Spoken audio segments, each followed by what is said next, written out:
آزاد کشمیر میں 3 مرحلوں میں انتخابات کا سلسلہ شروع ہو گیا ہے۔ پہلے تو یہی اعلان کیا گیا تھا کہ پورے آزاد کشمیر میں ایک ہی روز الیکشن ہوں گے، لیکن جس طرح سے وہاں پہ ایکشن کمیٹی ایکشن میں آ چکی ہے، ان کی طرف سے ہڑتال کی گئی، جس طرح سے حالات وہاں پہ خراب ہوئے، تو الیکشن کمیشن کی طرف سے لگتا ہے کہ وہاں پہ 3 مرحلوں میں الیکشن کروانے کا فیصلہ کیا گیا۔ پہلے مرحلے میں میر پور میں الیکشن ہو رہے ہیں اور ساتھ والے حلقوں میں ہو رہے ہیں۔ دوسرے مرحلے میں 2 اگست کو مظفر آباد اور ارد گرد کے علاقوں میں الیکشن ہوں گے، جبکہ 10 اگست کو راولاکوٹ جہاں پہ سب سے زیادہ حالات خراب ہیں وہاں پہ الیکشن ہوں گے۔ الیکشن کمیشن کی طرف سے بہتر فیصلہ اپنی طرف سے کیا گیا۔ الیکشن کمیشن کی طرف سے ایک اور بھی بہت بڑا فیصلہ کیا گیا ہے۔ اس فیصلے کو جب آپ سنیں گے، کوئی بھی سنیں گا، تو اس کا اچانک سے بلکہ بے ساختہ حادثہ نکل جائے گا۔ بلکہ دوسرے الفاظ میں یہ کہا جائے کہ کوئی بھی بندہ الیکشن کمیشن کا یہ کارنامہ سنے گا تو اس کا بے ساختہ حادثہ وہیں پہ خطا ہو جائے گا۔ وہ اس کی طرف سے کیا اعلان کیا گیا؟ بالکل انتخابات سے ایک روز قبل جب انتخابی مہم وہاں پہ ختم ہو چکی تھی، انتخابی مہم 48 گھنٹے پہلے ختم ہو جاتی ہے، یہ انتخابی مہم ختم ہو چکی تھی۔ الیکشن کمیشن کی طرف سے انتخابات سے ایک روز قبل، آج 27 جولائی ہے، یہ فیصلہ ان کی طرف سے 26 جولائی کو کیا گیا، یا پھر یوں کہہ لیا جائے کہ 25 جولائی کی رات کو ان کی طرف سے یہ نوٹیفکیشن جاری کیا گیا، جس میں ضابطۂ اخلاق ایک مرتبہ پھر انتخابات میں حصہ لینے والوں کو یاد کرایا گیا، جس میں یہ تک کہا گیا کہ انتخابی مہم کے دوران کوئی بھی پارٹی سرکاری وسائل استعمال نہیں کر سکتی۔ ساتھ یہ بھی کہہ دیا گیا کہ پاکستان سے اور کئی صوبوں سے یہاں پہ کئی وزراء، وفاقی وزراء اور صوبائی وزراء انتخابی مہم چلا رہے ہیں جو غیر قانونی ہے۔ ان کی طرف سے کہا گیا کہ کسی بھی صوبائی وزیر کو انتخابی مہم چلانے کی اجازت نہیں ہے، وہ صوبائی وزیر ہو یا پھر مرکزی وزیر ہو پاکستان سے، کسی کو بھی انتخابی مہم چلانے کی اجازت نہیں ہے۔ ساتھ ہی ان کی طرف سے یہ بھی کہا گیا کہ کسی بھی پارٹی کو جو وزیر ہیں ان کی طرف سے کسی کو بھی یہ اجازت نہیں ہے وہ کسی قسم کے منصوبوں کے اعلان کریں۔ یہ کس موقع پر ان کی طرف سے کہا جا رہا تھا جب وہاں پہ انتخابی مہم ختم ہو چکی تھی۔ مریم نواز شریف صاحبہ کی 10 بسیں میر پور آزاد کشمیر میں پہنچ چکی تھی۔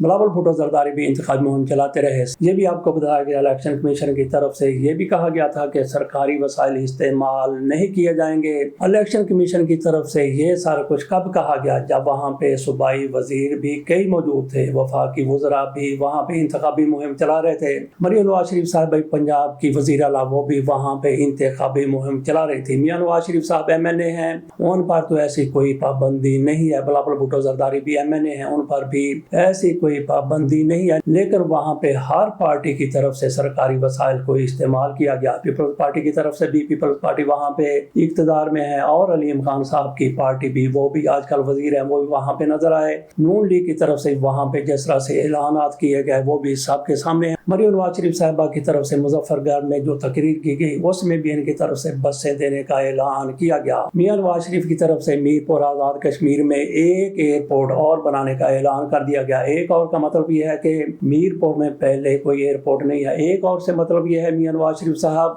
جس بھی شہر میں جاتے ہیں وہاں پہ اعلان کر دیتے ہیں ایئرپورٹ کا۔ وہ گجرانوالہ جاتے ہیں، دادو جاتے ہیں، کسی بھی شہر میں جاتے ہیں وہاں پہ جا کے ایئرپورٹ کا ضرور اعلان کرتے ہیں۔ میاں نواز شریف کی طرف سے یہاں بھی ایئرپورٹ کا اعلان کیا گیا۔ یہاں پہ ہم یہ بات کر رہے ہیں کہ الیکشن کمیشن نے جس طرح سے وہاں پہ اعلان کیا، انتخابی مہم ختم ہو چکی تھی اور ان کی طرف سے اعلان کیا گیا، ان پر ان کی عقل پر ماتم کریں یا پھر ان کی بے بسی پر افسوس کیا جائے کہ ان کی طرف سے کب اعلان کیا گیا ہے۔ تو جیسا کہ آپ کو بتایا کہ میاں نواز شریف بھی وہاں پہ انتخابی مہم چلاتے رہے۔ یہاں پہ پاکستان میں میاں محمد نواز شریف کو مغل اعظم کہا جاتا ہے، کیونکہ وہ جتنی جائیداد کے مالک ہیں، جس طرح کا ان کا رہن سہن ہے، جس طرح کا ان کا طرز حیات اور طرز زندگی ہے، اس کی نسبت سے ان کو مغل اعظم بھی لوگ کہتے ہیں۔ باقی جو ان کا کاروبار ہے اس حوالے سے بھی کچھ لوگ ان کو مغل کہہ دیتے ہیں۔ میاں نواز شریف صاحب یہاں پاکستان میں تو مغل اعظم ہے، لیکن جس طرح سے وہاں پہ انہوں نے تقریر کی ہیں، جس طرح سے وہاں پہ جلسوں میں ان کے اقدام علامات نظر آئے، جس طرح سے کہتے رہے کہ ہاتھ کھڑا کریں، ہاتھ کھڑا کریں۔ اس حوالے سے ان کو کچھ لوگ پھر وہاں پہ شغل اعظم بھی کہتے ہیں۔ یہاں پہ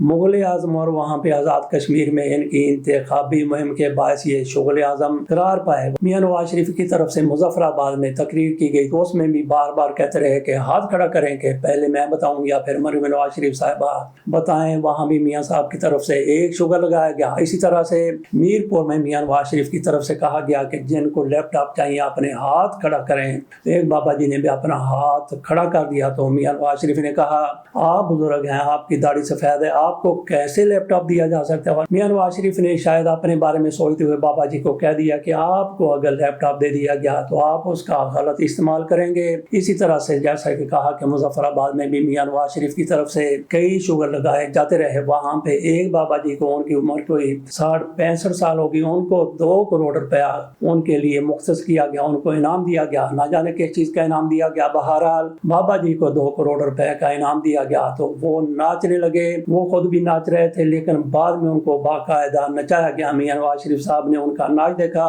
مریم نواز نے کہا لاؤ لاؤ اس کو ادھر لاؤ۔ وہ وہاں پہ آیا تو وہ بابا جی وہاں پہ سخت کھڑے ہو گئے تو کیپٹن صفدر نے ان کو پکڑا، تھوڑا سا ان کو چکر دیا، تھوڑا سا مدھولا، کہا کہ ناچو، ڈانس کرو۔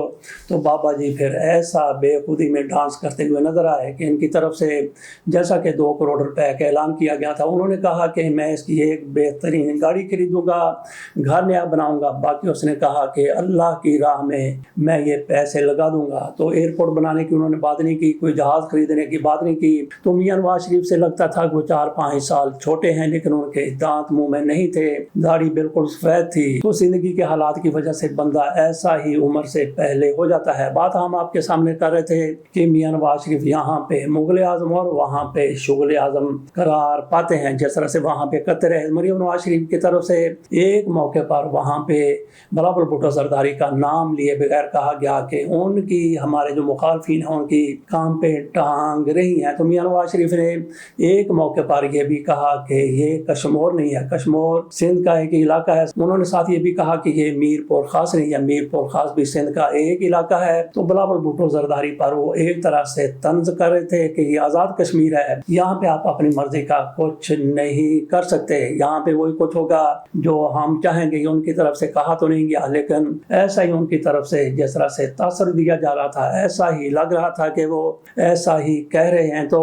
آج وہاں پہ پولنگ شروع ہو گیا اور جیسے ہی وہاں پہ پولنگ شروع ہوئی ہے، رانا ثناء اللہ کی طرف سے فوری طور پر پولنگ شروع ہوتے ہی دھاندلی کا الزام لگا دیا گیا۔ انہوں نے کہا کہ حلقہ 10 میں دھاندلی ہو رہی ہے، اس کو ہم بالکل نہیں مانتے، یہاں پہ دوبارہ انتخابات کروائے جائیں۔ ابھی وہاں پہ ووٹنگ شروع ہوئی ہے کہ رانا ثناء اللہ کی طرف سے اتنا بڑا الزام لگا دیا گیا۔ تو دونوں پارٹیاں ایک دوسرے پر پہلے بھی الزام لگاتی رہی اور اب بھی ان کی طرف سے الزام لگانے کا سلسلہ جاری ہے۔ وہاں پہ تحریک انصاف تو انتخاب میں حصہ نہیں لے رہی، تو ان دو کے مابین بلکہ 3 پارٹیاں وہاں پہ پروئے عمل ہیں۔ پیپلز پارٹی ہے، مسلم لیگ نون ہے اور IPP علیم خان کی ہے۔ وہاں پہ MQM نے مکمل طور پر سرنڈر کر دیا کیونکہ جس طرح سے نون لیگ کی طرف سے ان کو بلیک میل کیا گیا، ان کے مقدمات کھولے گئے، انہوں نے کہا کہ ہم تمہارے ساتھ ہیں۔ تو دیکھتے ہیں کہ آج شام کو کیا رزلٹ آتا ہے۔ کچھ لوگوں کی طرف سے کہا جا رہا ہے کہ مسلم لیگ نون وہاں پہ اپنی گیم چلائے گی اور کوئی سیٹیں جیت کے، زیادہ سیٹیں جیت کے